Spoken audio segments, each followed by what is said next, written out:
Madeline. Madeline, where are you now? Here with you. Where? Those trees. Have you been here before? Yes. When? When were you born? Long ago. Where? When? Tell me. Madeline, tell me. No. Madeline, tell me what it is. Where do you go? No, I what can't takes you tell away? When you jumped into the bay, you didn't know where you were. You guessed, but you didn't know. I didn't jump. I fell. You Why told did me you I jump? fell. Why did you jump? No, I can't tell you. Why did you jump? What was there inside that told you to jump? Please. What? Please don't ask me. Please don't ask me. Hi, welcome to the Bench and Movie Club. My name's Charlie. My name's Ben. And in this episode we are talking about the 1958 classic Vertigo, directed by Alfred Hitchcock, who of course also directed Psycho, Birds, North by Northwest, Rope, Marnie, I Confess, Trouble with Harry. You look. I keep saying because you look like you're trying to think of one. Yeah, I can't think of any. Rebecca. I can't even remember what Rebecca's about. Touch my head, Rebecca. Yeah, I know that one, is it? Yeah. It stars Jimmy Stewart as Scotty. He's from Wonderful Life, Philadelphia Story and Rope.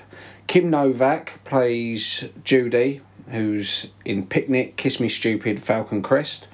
You got Barbara Beck-Geddes, who plays Midge, who's most famous for playing Miss Ellie Ewing in Dallas and in the film Caught. And you got Tom Helmore is his friend Gavin, who's in The Time Machine and This Could Be the Night. Yeah, there's not a lot of cast, is there, in this film? No, there's some main characters and that's it. But the story basically follows Scotty, who near the beginning has a traumatic incident where he then realises he suffers from agoraphobia. Not vertigo. Vertigo isn't the actual name of the fear. That's vertigo. The film's often credited or blamed for the misconception that vertigo means fear of heights, which is acrophobia. Vertigo is a sensation of whirling and loss of balance associated with looking down from a great height. Right. So it's very similar. Same sort of thing, though, isn't it? Yeah. But yeah, That's a better title for a film. It's a great title. As opposed to... Yeah. Yeah, agoraphobia. Agoraphobia. Because you get it mixed up with arachnophobia as well. But I love the title because... And the opening credits with the score by Bernard Herrmann. Yeah. Who, fantastic composer, done many of Hitchcock's films, North by Northwest, Birds. He also done Citizen Kane, the original Cape Fear. His last composition was for Taxi Driver. Okay, he actually grew to actually dislike this score for this film. I don't know why that is. It's a good score. Oh, I love the score to this. I was listening to it earlier. In fact, it's one of my favourite film scores. It might be to do with, usually, when they're recording it, the composer is there conducting. He didn't actually conduct. He composed it, but for some reason he wasn't available to conduct the composition. So some people say... So he might be pulling bits out of it and going, I would have done that differently. Yeah, I would have done this differently. Yeah. Whereas we can hear it and go, wow, it's a fantastic piece of music. His score was inspired by Richard Wagner's Tristan and Isolde, also about doomed lovers. Yeah, it's a good film. Yeah? It's a good film. I have seen it before, but it's been such a long time, and I thought I sort of knew what was going to happen. I thought, I'm sure there's something. I sort of started remembering little bits, and I was right about her being in on it. And and also at the end part, and I thought, that's a bit mad though. I mean, I can imagine so many feminists nowadays going... really sort of chucking things at the telly at the way. With him dragging her up there? Yeah, and he's going, no, and him sort of saying, so right, you change and do this, and will that make you love me more, and all this kind of stuff. Yeah, but there are people like that. Even today, there are people like that. People who will do anything to please another person who they love. He's not meant to be a likeable person. No, he's not. That's what I'm saying. He's not a likeable person. No. And I look and think, it's your fault. You basically sort of took her to her death. Yeah. She was used by someone else. He's now got away with it. The other bloke. Yeah, I know. He's sodded off. He's the one that sort of got rid of his wife and used that young girl. You've now basically... She's now fallen to her death, and her crime was to fall in love with you. Yeah. Well, this was one of the only Hitchcock films where the killer gets away with it. Yeah. Because he does get away with it. Yeah. Scott Clay. Yeah, nothing. You know, he doesn't get. There's no comeuppance. Yeah. So he's loving it. He's loving his He probably life. hears about what's happened. Yeah. Oh, by the way, He goes, oh, that's all that right. woman had an affair with him. And there's no proof then after that. Once No. she's dead, And there's no one to say that. Oh yeah, he's and made me do it. How he was on the edge of madness anyway. Like, first of all, he had his acrophobia. Then he went through the trauma of falling in love with this woman, then thinking that he's partly responsible for her death, because when they're doing the Inquisition, they're going, well, you could have done more to save her. And he's sitting there as they're berating him. But then he kills her. Well, he didn't kill her. He didn't Basically push her. he drags her up there. Yeah, he because drags he was her up there. angry, because he thought, you've conned me. He's no I George started Bailey in this film, is he? No. He started falling in love again with this other woman. And he got her to dress up. Yeah, he got her to dress up about that controlling, woman. isn't it? But then, Dye your hair. if you do notice, this to your hair. right up at that last bit, when she finally changed her hair and everything, he was happy. And it's when he see the necklace, he started thinking, "It was you. It is you. Yeah. You've had me over." But then, so basically, he wanted her, and he had her, and then he killed her. Yeah, but he didn't kill her. He did. He took her up there, and it's Yeah. because of him that she's then. No, it's goes because to of her that death. nun who suddenly appears, Yeah, what the fuck's all that about? looking like the Grim Reaper. Yeah. See, that really scared. When I was younger and watched it, I thought, "Oh, that's eerie. What is that?" Because I didn't know it was a nun. But it at ain't like a first. horror film, Nun, is it? Ain't like sort of with all The Nun. Yeah, the Nun. Yeah. I think it's better than the nun. Yeah, probably. There's a 25-year age gap between James Stewart and Kim Novak, Yeah, which they felt was a bit weird, and that's why they didn't originally want Jimmy Stewart to play it. But it doesn't look much different to what he looks like in It's a Wonderful Life. He aged pretty well. yeah. Because But how old is he in this? 49. Yeah, he looks pretty good for 49. Yeah, but I don't know, because I think he does look a little bit older. Whether it's where he's so gangly, Yeah. and she's 24. You know, Yeah. so it is a bit of an age gap. And Alfred Hitchcock, because this actually bombed quite badly at first. Yeah, Done bad with the which I'm critics. surprised at, because I would have thought even like when it first came out, it would have been quite a successful film. Yeah, but Alfred Hitchcock blamed the fact that he thought, well, maybe Jimmy Stewart was Too too old. old. And I think this is the last film he made with him, because he'd made quite a lot of films with him. He'd done Rope and The Man Who Knew Too Much and Rear Window. Was he mainly known for Hitchcock films then, James Stewart? No. Is it just Wonderful No. Life? Right now, Mike's screaming at why you got him on it? I should have done it. No, Jimmy Stewart had a long career, and he done loads of westerns. He done and Is that what? So what would you say? I know ultimately he's going to be from It's a It'd be Wonderful Life from you. He's often compared to, say, like Tom Hanks. So what would you Tom Hanks known for? Would you say he's known for romantic comedies? Would He's you know for everything, really, isn't exactly? he? This is Jimmy Stewart. He's known for everything. Yeah. After these ones, like the Hitchcock ones, are always a lot darker. This is why I love Hitchcock films. I like that they Sort of like they're like a bit like the Tales of the Unexpected of that time. Exactly. The Hammer House of Horrors Yeah. of that time. yeah. There's a twist, isn't there, in the tale kind of thing. Yeah, and they're like this high concept. It'd be like something you can describe fairly easily. Yeah. And people go, oh, okay. So this one would be a detective suffering from fear of heights, falls for a strange woman he's asked to follow, and jumps into San Francisco Bay. And I think San Francisco looks really nice in this as well. It the does old look nice, San yeah. Francisco. It does. Although it's funny because his The Golden friend... Gate Bridge as well, where she jumps off. And it was shot, obviously, in San Francisco. The journey of him following her is accurate. If you drove that route, they go the exact route that you can do. This is Okay. why it's... Where It does look very nice, actually. San Francisco in the 50s. It does look very. It looks a very nice place. The irony being, though, like his friends comment saying, oh, San Francisco's not like it used to be. It used to be better than this. Yeah, it was originally intended to be shot in Paris. Yeah, but... You know, which would also have been quite good. The Iconics would have had. You would have had the iconic Eiffel Tower, but I think it works. It works really well, San Francisco, because it's visually it's very pretty. And also, he picked it because of all the hills. Yeah. So it helps with the idea of his Vertigo, fear of heights. Yeah, it's quite. Yeah, that makes sense. I do think he follows her a bit close when he's following her in his car. You'd Because I think notice. she'd go, you got a problem, you've been following me about all day, he's practically touching her bumper. Yeah, Kim Novak wasn't Hitchcock's first choice. He wanted an actress called Vera Miles, but she became pregnant, so so she couldn't do it, and the studio was actually happy about that because they didn't want her. They wanted Kim Novak. Also, Lana Turner was he wanted her, but she was asking for too much money. And Marilyn Monroe really pursued the part as well. Did she really? She really wanted the part. She pursued it openly. I think she would have been really good in this, actually. And the reason he didn't have her is because she was too famous. She was too big. He said she'll distract.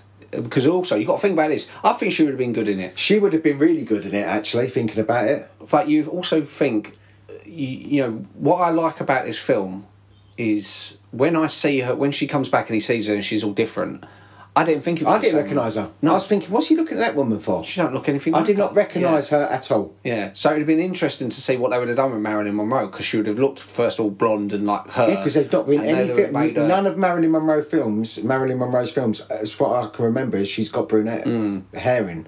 I think she's blonde in all of her films. So it would have been interesting to sort of see her with dark hair and see if we would have recognised her as Marilyn Monroe still. Because she originally was dark-haired, like an Albany kind of colour I think she might have had. The opening title was designed by Saul Bass, and it was the first to use computer graphics. Okay. So all that little spiralling and stuff, Yeah. which again, it's very good. I love this. I keep going back to the score, but I do really love the score. It's so distinctive in my mind, and the film is so influential on not just this, but Alfred Hitchcock films in general are so influential on other directors. It's like if you watch Martin Scorsese's Cape Fear, you can see. So he basically said that was his attempt at doing a Hitchcock film. He done loads of the same tricks, and you've got the colours, like when he's going red and stuff like that. It's like a modern Hitchcock. Yeah, I can see where you're coming from with that. Yeah. The film went through several title options. It was going to be called A Matter of Fact, The Mad Carlotta, Face in the Shadow, Possessed by a Stranger, and Darling I Listen. Yeah, no, Vertigo's a better title. Vertigo's much better than all of them. See, it's like we've spoke about a few films lately, like Crazy Stupid Love, saying terrible title, great film, terrible title. This, I think, is a fantastic title, even if loads of people go, oh, that's not what Vertigo is. Yeah. I suppose what people say about the Ironic song by Alanis Morissette, they go, oh, none of it's actually ironic. And yeah, I really do think. An uncredited second unit cameraman, Ermin Roberts, was said to have invented the famous zoom out track in shot. But Alfred Hitchcock had thought about it for many years, about the shot he wants. So you know the shot I'm talking about. So when he looks down over and it sort of pulls out. Now, you can do that on your phone. All you have to do is, say if you was filming me, you'd zoom in but pull the phone back at the same time. Right. And what happens, the person stays still, but the background either sort of goes bigger or smaller, depending which way you do it. Yeah. And it's been copied so many, or homaged so many times in cinema. You see it all the time now. It was used. Is it true that this was actually because of while he was shooting Rebecca, he fainted at a party, and it was this what happens with his vision, that he come up with this idea, because this sort of his vision went like this. Yeah. That's how he come up with the idea of using this. No, I heard that. But that contra zoom, or trombone zoom, and when, for example, when he does the view down the mission stairwell, just for that one view, which lasts just a couple of seconds, that cost $19,000. Really? To do that, yeah. That's how intricate it was back then. Right, yeah. And when you've seen behind the scenes stuff, they've got this big contraption to try and do so the camera pulls back and zooms in at the same time. And I bet that was right. I bet that was amazing to sort of see that on the screen. Like, I suppose because effects like that hadn't been used before. Well, I still think it looks good anyway when it looks down the stairwell, which was parodied in Simpsons. It's parodied in lots of stuff, isn't But it? do you remember when, I think it's an old one, where Seymour falls in love with Patty or Selma, one of them, and there's one where he's running up the tower to see who's put the thing on the grass, and he looks down and you can see the stairwell sort of pulls out. But the original cut of this film was 2 hours and 8 minutes long. But I don't think it's much different to that now anyway, is it? No, that's the running time anyway. Something, what, a couple of minutes out? Yeah. Are you sure it's that long? Yeah. It's about 2 hours, 8 minutes. Just cut that out then. Hang on, Scotty, what are you doing? I'm trying to buy you a suit. But I love the second one she wore. And this one, it's beautiful. No, they're none of them right. Oh, I think I know the suit you mean. We had it some time ago. Let me go and see. We may still have that model. Thank you. You're looking for the suit that she wore for me. You want me to be dressed like her. Judy, I just want you to look nice. I know the kind of a suit that'll look well on you. No, I won't do it. Judy. Judy, it can't make that much difference to you. I just want to see what you No, look. I don't want any clothes. I don't want anything. I want to get out of here. Judy, do this for me. Here we are. Yes, that's it. I thought so. I don't like it. No, we'll take it. Will the thing fit? Well, yes, it might need some slight alterations, but it's Madam's size. All right, dear. We'll have it for you to try on in a moment. How long will the alterations take? Well, May we have it by tonight? if it's absolutely necessary. Yes, it is. Now, we'd like to look at a dinner dress, an evening dress, short, black with long sleeves and a kind of a square neck. Scotty. Here we are. Yes, that's it. I thought so. The film was actually unavailable for 3 decades because its rights were bought back by Hitchcock, and he left it as part of his legacy to his daughter Patricia.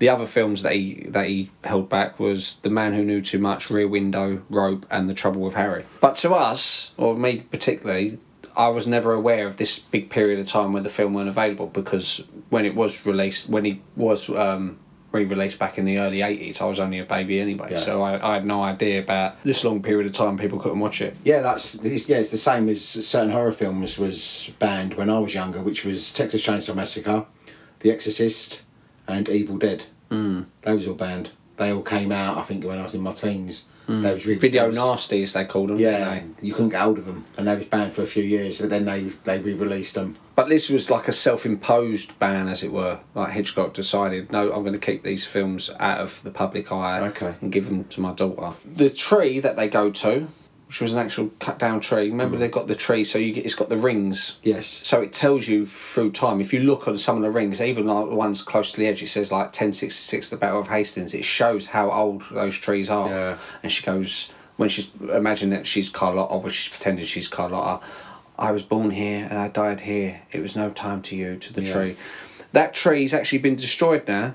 It was in the 2020 CZU lightning fire complex, where there was a bunch of fires were started as a result of 11,000 lightning bolts over the state of California. So they started loads of forest fires, and unfortunately that tree's now... Who started loads of forest fires? The lightning bolts.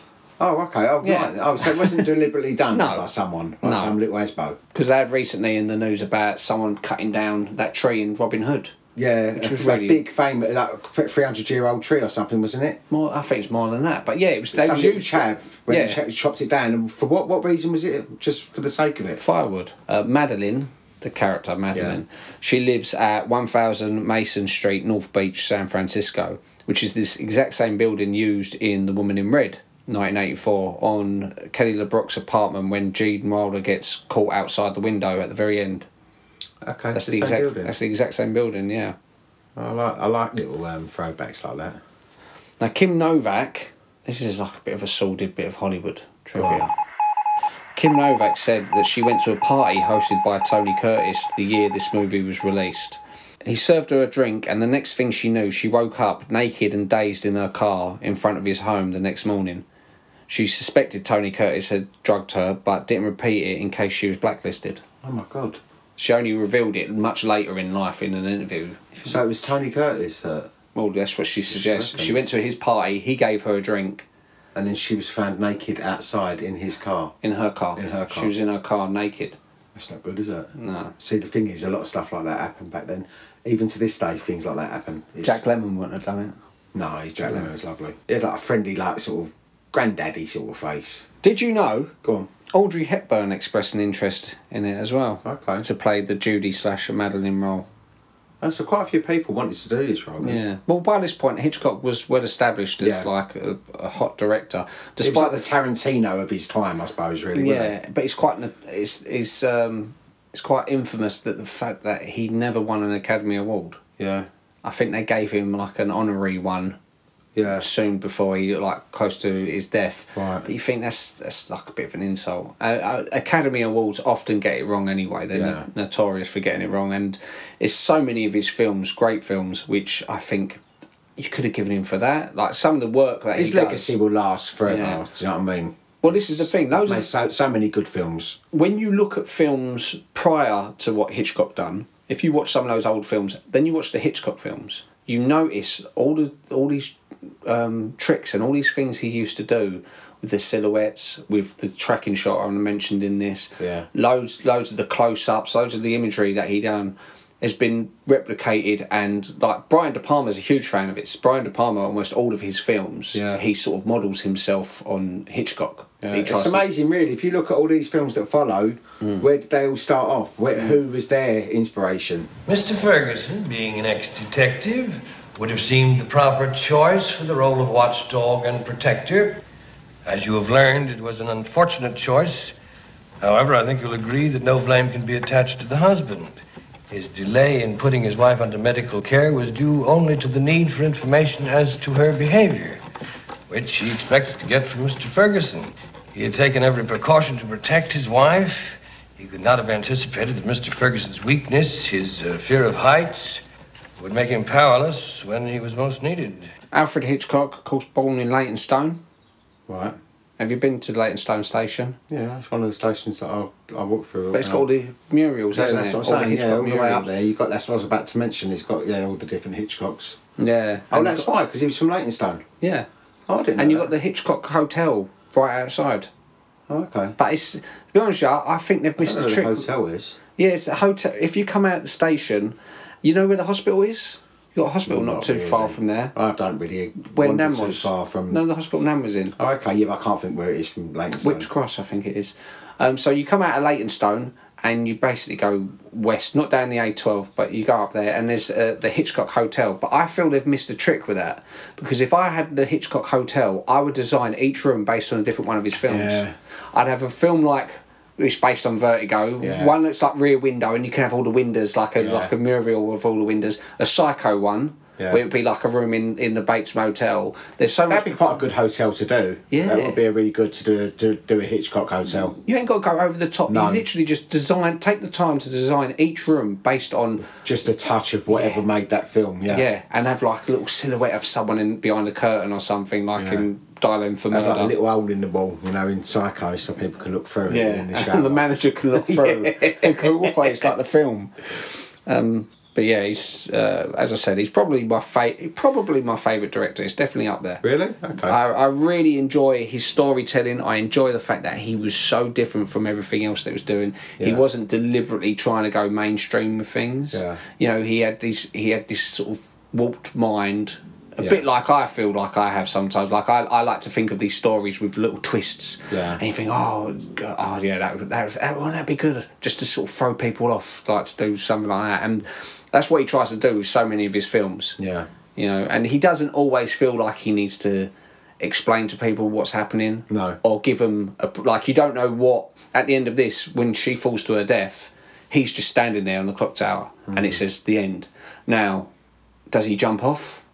Is that the because he's already gone through madness. He already lost her once. He's just lost her a second time while the nun's ringing a bell behind his head. Yeah, but it's his fault. Exactly, that's what I'm saying. He might kill it. He already felt guilty about her first death, and that's why he was so angry, because he was like, "You put me through hell." And then she's saying, "But I do love you." And then she did love him. Yeah, but he forgives her, and he sort of hugs her, and then the nun pops up. Well, so if we should have taken her up to the top. The singing nun. Yeah. Yeah. On IMDb, this got 8.3 out of 10, which is good. Rotten Tomatoes got 92% by the critics and 93% by the audience. Oh yeah, no, so it's really good. Really good. I'd expect that anyway of this film. It was up until recently. There was, I think it was maybe the American Film Institute had put it at number one as one of their favourite, one of the best films. Okay. But then it got replaced by Jeanne Dielman, 23 Quai du Commerce, 1080 Bruxelles, from 1975. Yeah, that's a brilliant film. That. It's talking about is that? crap titles. Is that the name of That's the name of the film. You didn't just make that up? No, when I thought, that's not... And it was replaced by that? Yeah, and I've looked it up on IMDb. It's on there. It's like 7 point something. What is it then? It's French. Obviously that, yeah. Yeah. Oh well, yeah. The budget for It this, might be good. I'll watch it just because I think, well, obviously it must be something Give it a about go. it. You could do a podcast of that with someone else. You could do it with Mike. You and Mike could do I'll do it with you. podcast. Make you I ain't watch doing it. that one. No. It might be good. You and Mike can sort of talk about it, and I can listen. Right. The budget for this was 2.5 million, and it made 7.3 million. So over 5 million. Over 5 million return. It's a decent return. Very good return, especially for 1958. See, when you look through his filmography now, and when it gets to this point, Vertigo, you're thinking, yeah, he's still hitting it out of the park. But I think this film should have definitely been bigger than what it was when it came out. Yeah, I don't understand why it wasn't. No, There's that bit at the beginning where the policeman falls to his death. You know, and I feel like when he's hanging off that gutter in, I'm thinking, well, how did he get off? How did he not fall down? Yeah, that's one of the unknown things. How did he They think, suddenly what sort of- happened? 'Cause yeah. did he hang on there till someone else came up and got him? Because that's a long time to hang. Yeah. Did he throw his long gangly legs up? Yeah. Or did he just jump on the crowd He is below? a good actor, though. I do like him, James Stewart. Yeah. But I loved him in It's a Wonderful Life. He's a nicer character as that in It's a Wonderful Life. Yeah. In that film that he was in, The Shop Around the Corner, is that the remake of You've Got Mail? Yeah. Yeah, I thought so. You know, Hitchcock, he never actually used the same leading actor if they died in the film. So he often used the same actors, but if he ever killed them off, he never used them again. What, the actor? The actor. The reason being, he didn't want to shatter the illusion of the previous film. Ah, okay. Because some people, what he hoped is people who engrossed, they believed these So characters.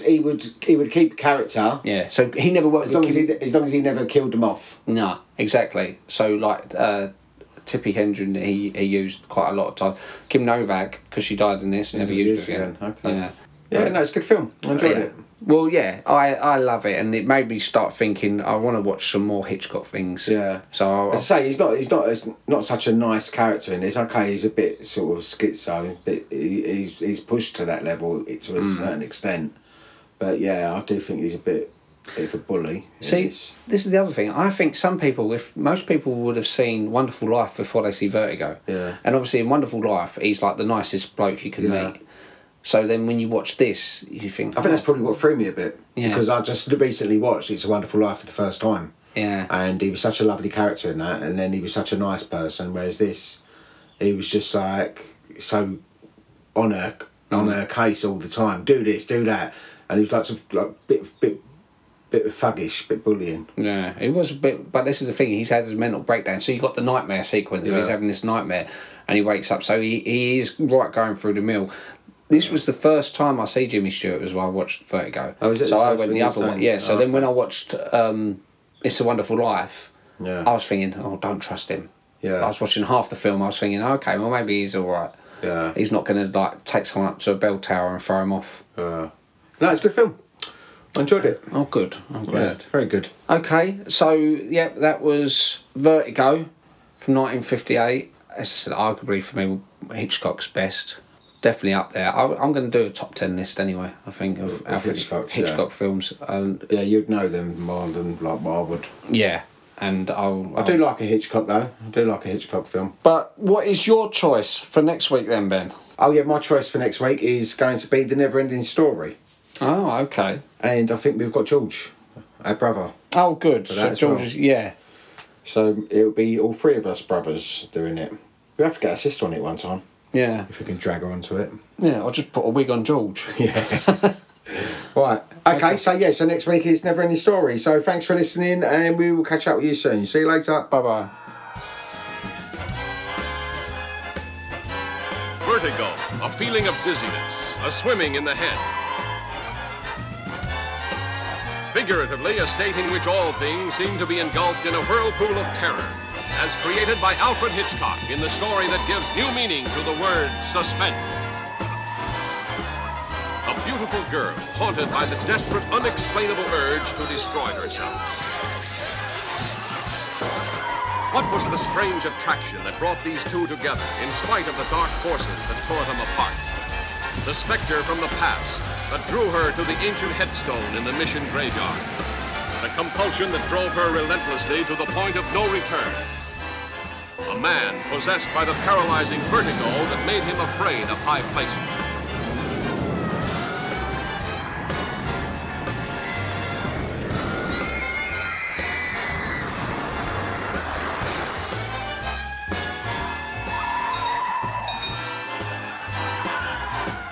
Vertigo, a feeling of dizziness,